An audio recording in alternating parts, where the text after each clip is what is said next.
Welcome you all to Suganthi's vlog. இன்றைக்கி ஒரு வித்தியாசமான சப்பாத்தி ரெசிபி செய்ய போகிறோம். அதாவது தேவைப்படுற உப்பு, பெரிய வெங்காயம் வெட்டி போட்டிருக்கேன், ஒரு 2 கை நிறைய முருங்கைக்கீரை. இதை வந்து சாதாரணமாக வறுத்து தரப்போ குழந்தைங்க சாப்பிட மாட்டாங்க, அதனால இதை வந்து சப்பாத்தி மாவோட பிசைஞ்சிட போடுறேன்.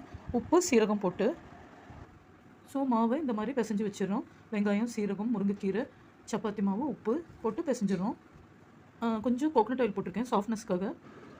ஸோ ஃப்ரெண்ட்ஸ், இந்த மாதிரி சப்பாத்தியை பருத்திடுறோம். நம்ம மார்பிள் இது இருந்தோன்னா ரொம்ப ஈஸியாக வரும், நல்லாயிருக்கும். ஓகேங்களா? கொஞ்சம் திக்னஸ் மட்டும் கூட இருக்கணும், ஏன்னா வெங்காயம் கீரைலாம் இருக்குது இல்லையா, அது கட் ஆகிடும். இப்போ போட்டு காமிச்சிடுறேன். ஸோ இந்த மாதிரி இரும்பு தவாவில் போட்டுறோம். கொஞ்சம் திக்னஸ் கூட இருக்கனால கத்தியில் ஆஸ் யூஷுவல் நான் ஸ்லிட்டு போட்டுக்கிறேன். இதோ இந்த மாதிரி ஒத்த கையில் செய்யறனால சுடுறப்போ எடுக்க முடியல, கொஞ்சம் ஆயில் வேணால் சேர்த்து போட்டுக்கோங்க.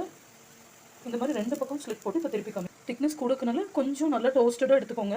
சம்டைம்ஸ் சப்பாத்தி இந்த மாதிரி டவல்ஸ் வச்சு கூட நம்ம பண்ணிக்கலாம், இன்னும் கொஞ்சம் நல்லா வரும். ஸோ